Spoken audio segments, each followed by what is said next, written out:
Welcome back aboard BLERD Force 1 with your boys Mo and Ladi. And today we're reviewing My Adventures with Superman episodes 6 and 7. They are entitled The Machine Who Would Be Empire and Olsen's 11. And it's all coming to you from Cartoon Network, streaming on Max.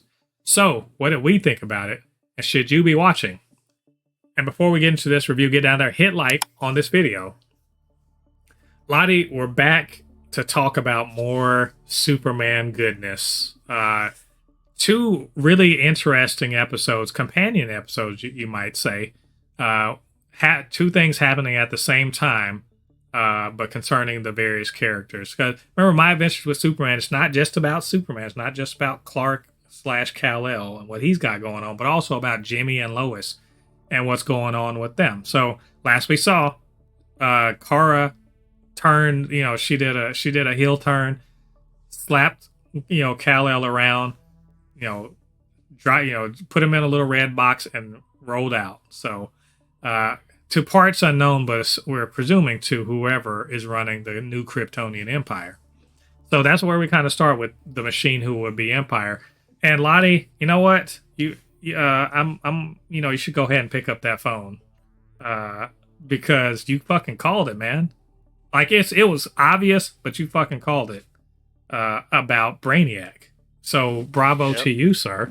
I called that since episode 1. Yeah, and it should have been obvious anyway. We knew it was Brainiac was involved because of the teaser at the end of last season, but did not realize until this episode, to the previous episode, that it was actually Brainiac all along, and that Kara is actually the secondary character. Now this episode's interesting because she's taking Kal-El, Clark, back to Brainiac, for reasons unknown. But along the way, she wants to show him about all the great things that the new Kryptonian Empire has done by conquering various worlds, and name drop some interesting worlds. In particular, New Thanagar, which, of course, if you're familiar with DC, Thanagar is where what did the Thanagar? Yeah, the Thanagarians, aka Hawkgirl and Hawkman, are from. So this show is already changing canon in pretty significant ways. But Ladi, this episode, how did you feel about it? Oh, well, I love this. I really did like this episode. It was one of. So how can I explain it? I was just going there looking at Kara, like, Kara, I know you're under brain control, but god dang, just like Superman said, you're like, oh, these planets are amazing. Have you ever been back to any of them? I'm telling you, let me show you how great they are. Blown up. No, where, how long has it been? I mean, like, she had that straight colonizer energy. Exactly. I'm telling you, we were making their lives better. You don't think their lives were just fine until you showed up? Yeah. Remember I was saying, I think I've kind of sold the show to other people as, well, it's more fun. It's not as deep. You're not, as X-Men 97, or you're not going to get huge, these big, deep, themes or whatever. And then this fucking episode drops and I'm like, wait a minute now. Y'all do it. This is an allegory for colonialism and empires and how they ruin the cultures that they conquer, and how the soldiers are, who go out to fight for the good, the might of the empire to preserve free. They sold this bill of goods about this, this great, not adventure, but this great mission they're on. And then come to find out, no, actually, we were the sword that a villain was wielding to destroy other people. And, to kind of realize that Kara's been not just brainwashed, but she's been lied to, and she didn't even realize it until after the fact. So I mean, it was deep. Like major consequences, and there's major consequences with this. Like, Kara, or it's not being talked about, and Kara doesn't know, because we know this show has multiple more seasons. Even if they stop Brainiac and free her, she's considered the villain by majority of the DC verse. Right. It's even showed on like that little fresco that she is the conqueror, and it shows her, not her little battle suit, but her. So like this is, I think I saw someone talk about it, like it's like a Viltrum, she's like a Viltrumite, and like yeah, they did sort of present the new Kryptonian Empire as that, but she's literally the only other Kryptonian. There's no other ones that we are aware of. Now they did you hear the reference of new Kandor? So I was like, is Kandor this place where she went, where Brainiac was, or does he actually have the Bottle City? I'm not sure. I thought it was a great episode. If for no other reason, because Superman finally getting to, he does the Superman thing, which is he's not sitting up here trying to beat Kara to death. He's connecting with her, right? He's like, no, you're not actually evil, and I can tell, because Clark's a good judge of character. But then also confronting Brainiac and the lies he's told. And, all of the, trying to figure out what exactly he's trying to do. And note that Brainiac's like, basically saying all this, your human ideas and morals and stuff are just like, you're weak, but I know how to draw it out of you. And, Clark continuing to be who he is, which is beautiful. Like, I don't like the idea that when push comes to shove, he's gonna stop being who he is, just for expediency. Also, did you see that whole the Green Lantern he fought, the hologram of the Green Lantern? That was pretty dope. So they are silently, very silently but surely expanding the universe so that actually this is the DC universe. There are the things they're here. You just haven't seen them yet. So that was good times. But that whole episode, and of course at the end we see Kara. She goes to, like I said, kind of like look back and realizes like, after she's been memory wiped again, she goes back and then actually gets her memories back and realizes, okay, I've got to go see Jimmy Flamebird, the leader of Earth, so we can do something about this. Which, hey. How convenient that he shows up in a spaceship. So how did they get that spaceship? She was just waiting to get that BBC. That's what it was. Hey, Jimmy he's got the, as the kids say, he's got Riz. So it's speaking of Jimmy, Ocean's 11 is episode 7.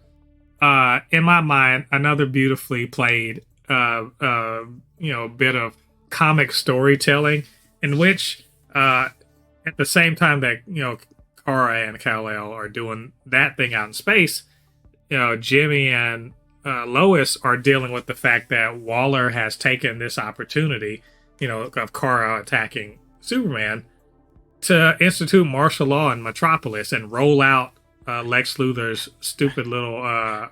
I mean, she's just, the guy said, I don't know, Superman actually saved us. Oh, yeah, you did. Oh.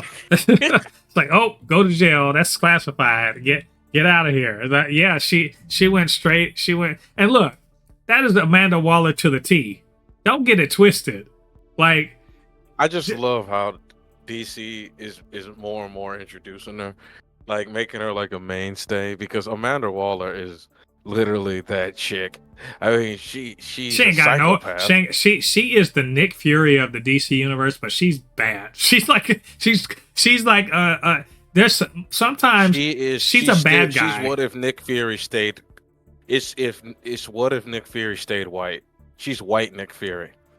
She is, because we all know Black Nick Fury is not as bad as a person as white Nick Fury. Well, she is white Nick. Well, Fury. I think what she even Nick Fury is much more virtuous than Amanda Waller. Amanda Waller is, I will do anything. Like, it doesn't. I don't care if Dormammu or whatever the equivalent in the DC universe is came up and said, make a deal with me. Give me 1,000, give me 1,000,000 American souls, and I will guarantee that America runs an empire for 1,000 years on Earth. She would go find 1,000,000 Americans and throw them on the altar. She's that person, right?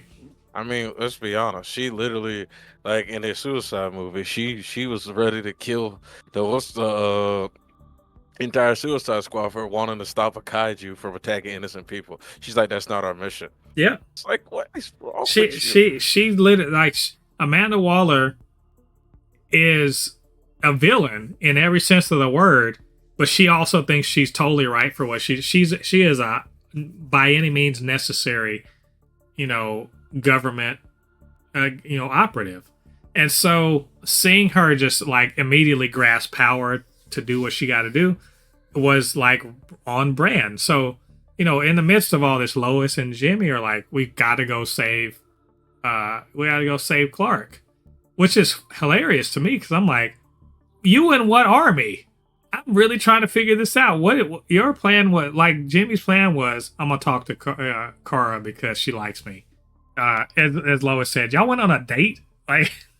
So that's his plan. It turns fun because they recruit Livewire to basically help them break into Project, or the Argus, the Star Labs, to try to steal a spaceship. And it turned into a bit of a comedy of errors that's still full of action. We get to see Slade Wilson get his little pretty boy ninja game going, and we also get the return of what I forget their name, but the French, what is it, the French intelligent gorilla and the robot.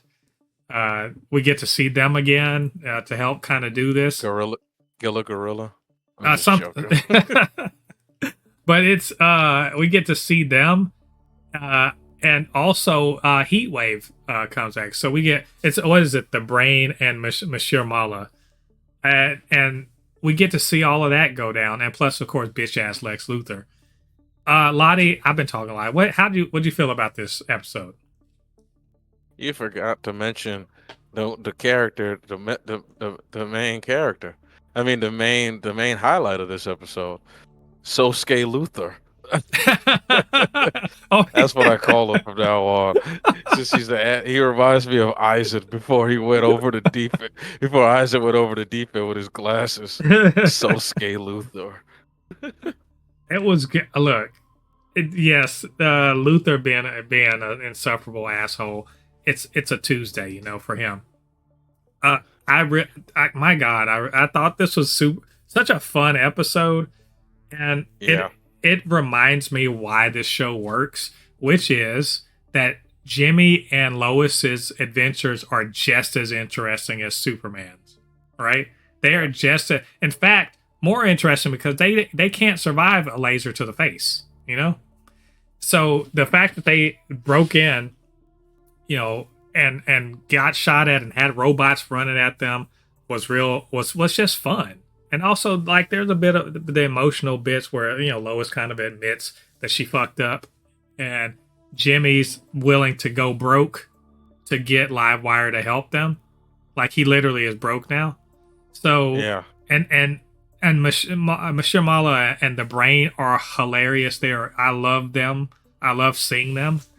And then they even threw in a little side thing between Heatwave and Livewire. These are two villains we've seen before. We've seen, Clark beat them up in the previous season. And, they're a couple and they got a little crew and they kind of did their little thing, but they came back to help the crew. I mean, it's just all good. I love this episode. It was fun. Look, go ahead. Yeah. No, nothing. It's just like, yeah. I do want to ask, how many are any chuds watching this show anyway? And if they are, or they big mad, or just kind of turned on by the lesbian angle? I don't know. I'm curious because if it was two guys, they lose their shit, but two girls, it's a different story. Don't get me started with the boys, please. Don't.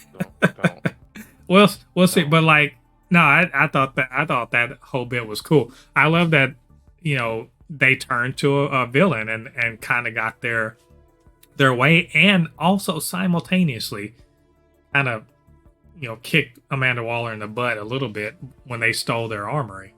But it does leave Luthor in a pretty good position.